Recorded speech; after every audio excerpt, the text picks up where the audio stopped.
Madrugada trágica en Pedro Juan Caballero, 4 muertos. Así arrancamos esta noche el telediario. Estamos con Santiago González compartiendo estas informaciones, estos videos. Así es, Ani, una zona sitiada, mafia, terror y un pacto de silencio en gran parte de nuevo de Pedro Juan Caballero. Fíjense ustedes, imágenes de una discoteca, pasadas las 3:20 de la mañana aproximadamente, día de inauguración de esta discoteca. Llegaban personas que abrían fuego de manera directa, se presume eran integrantes del Comando Vermelho y finalmente eso que pintaba para una fiesta terminaba en una tragedia. 4 personas muertas, 10 heridas, Sani. Así es, esto ocurría el domingo, noche de lunes ya, en Pedro Juan Caballero, donde vemos las imágenes de lo que se convirtió en una tragedia, una discoteca que se estaba inaugurando, After Office, el nombre de la discoteca.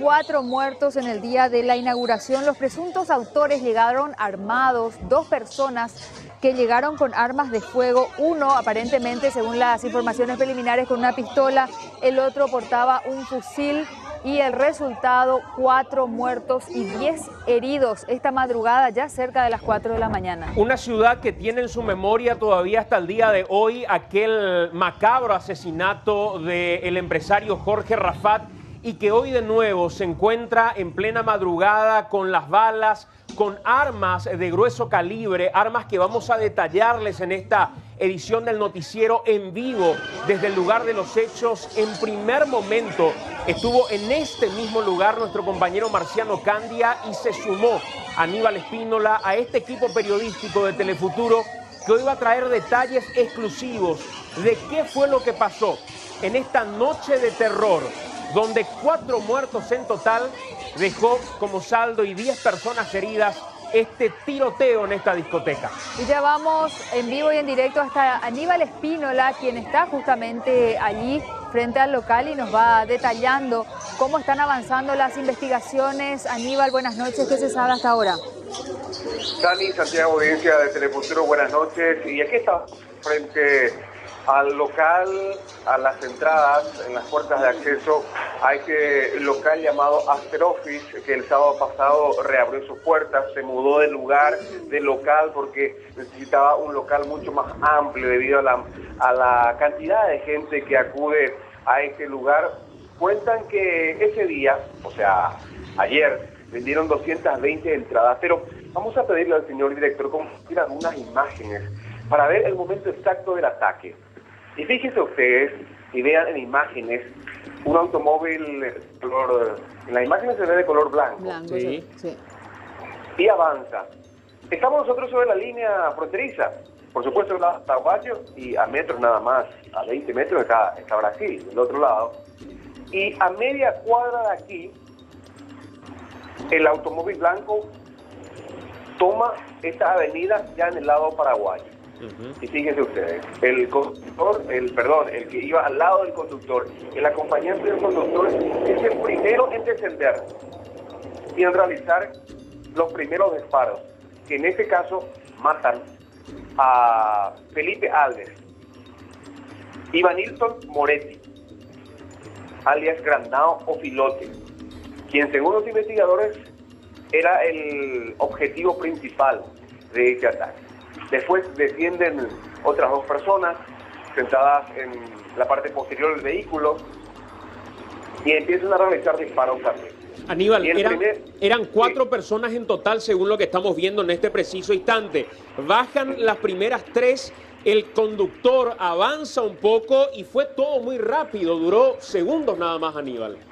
Segundos nada más, señor, y fíjense ustedes, el primero en descender, repito, el acompañante del conductor, el primero en realizar también los disparos, y a él prácticamente que lo ve mejor porque la cámara lo toma casi de pleno, si bien tenían los rostros cubiertos, los 3 sicarios, sí, no se los puede identificar, pero repito esto, vinieron por el lado brasileño, a 50 metros de aquí, de este lugar. 50 metros de aquí, de este lugar, entran al territorio paraguayo y a otros 50 metros de aquí reingresan a territorio brasileño. O sea, vinieron del Brasil, hicieron este crimen y volvieron a su...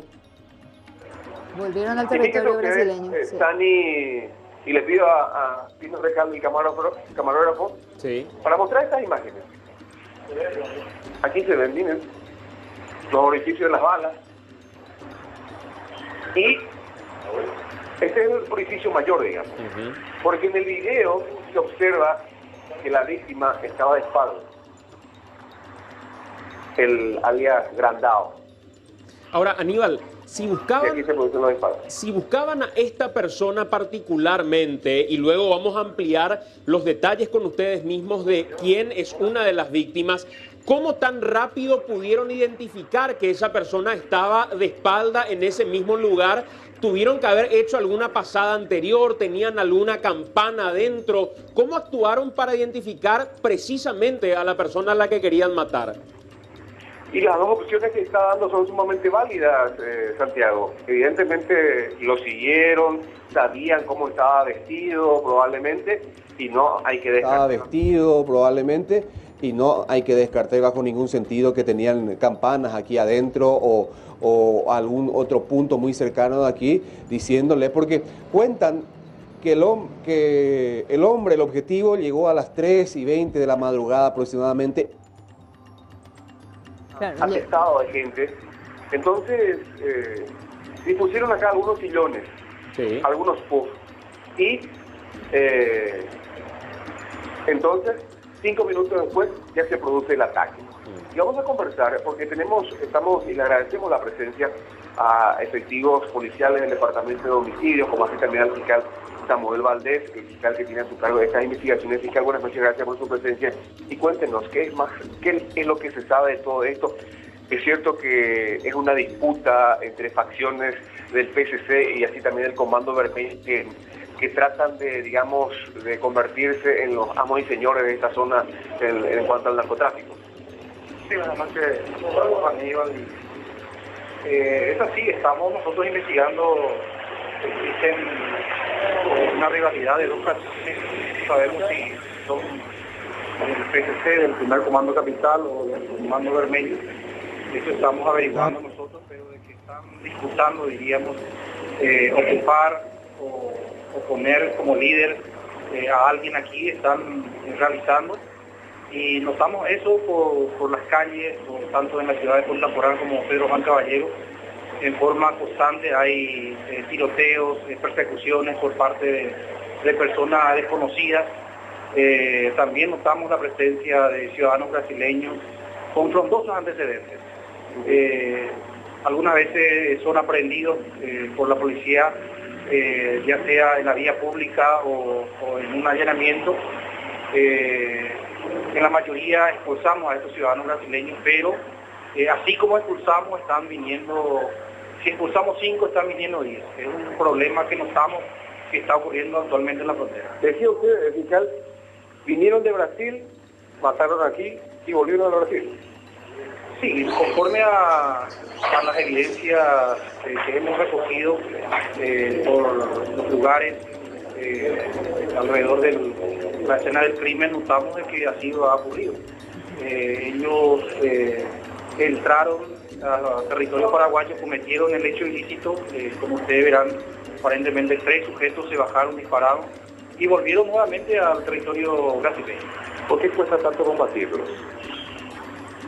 Bueno, es una organización criminal, ustedes saben, el PSC es una facción muy grande, incluso crea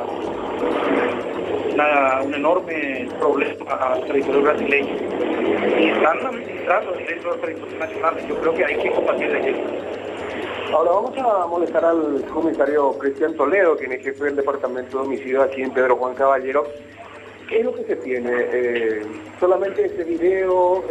¿Qué otros datos se poseen en su consideración? Este video y estamos manejando muchas informaciones, justamente estamos procesando con el fiscal y con gente de investigaciones. Ahora, ¿hicieron un allanamiento en el transcurso de esta mañana? ¿En base a qué datos? Teníamos información de que venía enfrente del auto blanco una camioneta RAM o similar a esa. Y en la casa allanada se tenía información de que tal vehículo podría estar en el lugar. Cristian Jiménez o Jonathan Jiménez. Jonathan Jiménez. Y no encontraron nada. Se encontró un arma de asalto en el lugar, pero la camioneta no se encontró. Queremos decir, Santiago Sani, Sí. que es muy complicado. Que es muy complicado, digamos, el desarrollo de las investigaciones debido a que existe muy poca colaboración de parte de las personas Claro, también, miedo. nos decían los investigadores. Hasta ahora es la filmación del circuito cerrado que estábamos mostrando también, donde mucho no se ve también, ¿verdad? Porque los atacantes se movilizaban con el rostro en una camioneta, en un vehículo, y con el rostro totalmente cubierto. Repito esto, vinieron, si giramos un poquito la cámara hacia mi izquierda, van a ver ustedes que vinieron del lado brasileño, y ahí donde ven ustedes algunos carteles, allí giraron. Estamos hablando de 50 metros aproximadamente, tomaron el lado paraguayo, porque están viendo ustedes los vehículos que avanzan están hacia el territorio paraguayo, y ahí giramos, y van a ver ustedes Brasil, que está a 50 metros aproximadamente, si es mucho, ¿verdad? Aníbal. Y volvemos acá, y van a ver ustedes que aquí, a 50 metros, retomaron la avenida y reingresaron a su país, Brasil. Aníbal, creo que esta descripción que estás haciendo y que hacía el fiscal también nos muestra claramente cuál es la situación que vive hasta hoy Pedro Juan Caballero. Ese silencio que no es complicidad, sino que es miedo. Hablabas de la falta de colaboración y se entiende de manera plena. Imagínate cómo ingresan y salen del país sin ningún inconveniente. Pero lo que me llama la atención, decía el fiscal, nosotros detenemos a 5 personas, les mandamos a su país y terminan ingresando 10. Eso da también a entender de alguna manera que esa zona está rebasada verdaderamente y el control es prácticamente criminal. El control de Santiago aquí es, digamos, muy difícil, para no decir imposible, porque toda la extensión de esta frontera y es muy permeable. Si uno está haciendo controles en esta zona, le entran por aquí. Claro. O al revés. O sea, no sé, las autoridades están rebasadas, no hay control probablemente que sean muy útiles para evitar justamente el ingreso de los criminales, ya sea del primer comando capital como así también del comando vermelho, que repetimos, están peleando, digamos, aquí por la supremacía en esta zona del país. En lo habitual hay coberturas donde uno va y encuentra testimonios de gente. Esta, supongo, es una cobertura sui generis. La gente se esconde, no habla, no da testimonios y la única fuente termina siendo la policía. Por eso mismo del silencio que decías, Aníbal, ¿no? Exactamente, y hay que decir que en muchos otros casos también que sonaron bastante, hay que decir que incluso la policía y la fiscalía le costaba acceder hasta filmaciones de circuito cerrado, por ejemplo, y le costaba a los policías, si bien uno podía notar, por ejemplo, que tal vivienda o tal negocio tenía una cámara de circuito cerrado, después terminaban diciéndole a los investigadores, no funciona, no estaba funcionando en ese momento. Aníbal, con relación a las víctimas, ¿qué se sabe? Porque es extraño que a estas horas todavía no se sabe ni siquiera si fue el primer comando capital o si fue comando vermelho el responsable de estos asesinatos. ¿Qué se sabe de estas víctimas? Porque la policía sí cree que dieron en el blanco, nos decías, pero todavía no se sabe de qué facción vino el ataque. En principio se cree que el ataque vino del comando vermelho. Porque supuestamente, el Ivanilton Moretti, alias Grandao o Filote, es mano derecha de Elton Leonel Rumich da Silva, alias Galán, quien tiene orden de captura tanto aquí como en el lado brasileño. Y por ese lado, y que supuestamente Galán pertenece al PCC. Gracias, Aníbal. Seguimos con este tema. Así es, y otro móvil en vivo, desde muy temprano, prácticamente las primeras horas de la madrugada, nuestro compañero Marciano Candia siguió muy de cerca esta información. Un hombre que conoce la zona y tiene información precisa. Sobre todo, Marciano, sobre quién es Fillote, la persona a la que hacía referencia Aníbal y que fue protagonista clave en medio de toda esta situación. Una de las personas que finalmente fue asesinada, Marciano.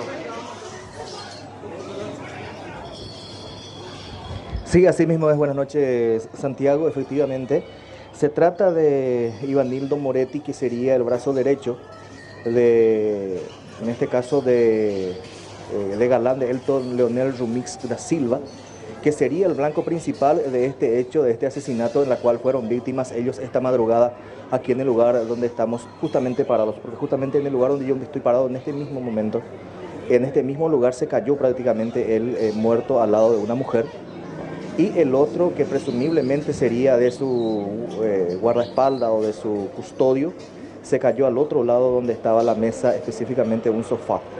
Y de ahí la otra mujer, que intentó huir, aparentemente ingresando hacia el... Se cayó, pero fue trasladado inmediatamente al Hospital Regional de Pedro Juan Caballero. Inmediatamente ya las informaciones ya corrieron, ya recorrió la frontera, entonces ya incluso también las y justamente Aníbal estaba mostrando, Santiago, Sí. el lugar donde específicamente estaban las víctimas, y se puede observar también las víctimas, y se puede observar también otra vez el lugar, cómo se quedó la carpa donde estaba Grandao. Sí, ahí se puede ve. observar específicamente de que hay algunos puntitos que dejó por la carpa, que sería el fusil AK-47, que es un fusil bastante potente, y que no es la primera vez que es encontrado aquí en la zona de Pedro Juan Caballero. Ya en varias ocasiones, en allanamientos que se había efectuado, ya se había encontrado este tipo de armas, el AK-47, que es muy utilizado, repito, por los narcotraficantes de frontera últimamente. Estamos viendo los proyectiles precisamente... encontrados tanto en el sitio del múltiple crimen como es... Sí. Marciano, estamos viendo en este momento un comparativo. Vos hablas de el fusil AK-47 y vemos uno de los orificios más grandes que nos mostraban desde ese lugar en la carpa que está ubicada en esa zona. Finalmente ese mismo orificio se traslada también hasta el vidrio que finalmente es atravesado para matar a Filiote, quien fue una de las víctimas de esta situación. Y vemos en una de las imágenes a la izquierda en pantalla el fusil AK-47. Lo que me llama la atención, Marciano, es que a diferencia, por ejemplo, del asesinato de Jorge Rafat, no hay tal aparatosidad. Fue todo muy rápido, el vehículo que utilizaban era un vehículo simple, no sé si se tiene características blindadas, por ejemplo, del vehículo, pero todo fue mucho más precario dentro de la precariedad que implica incluso tener un AK-47. Pero a diferencia de lo de Rafat, hasta termina siendo mucho más precario, Marciano. Se utilizó un vehículo rápido y por ahí para huir específicamente acá del local del crimen, y no fue la aparatosidad que demandó prácticamente el asesinato de Jorge Rafat. Bueno, vamos a ampliar todo esto en breve nada más. Estas son las imágenes que ven ustedes que logró la gente captar en un primer momento en medio de esta circunstancia, en medio de esta situación. Habrá que ver cómo finalmente continúa esta investigación, Sani.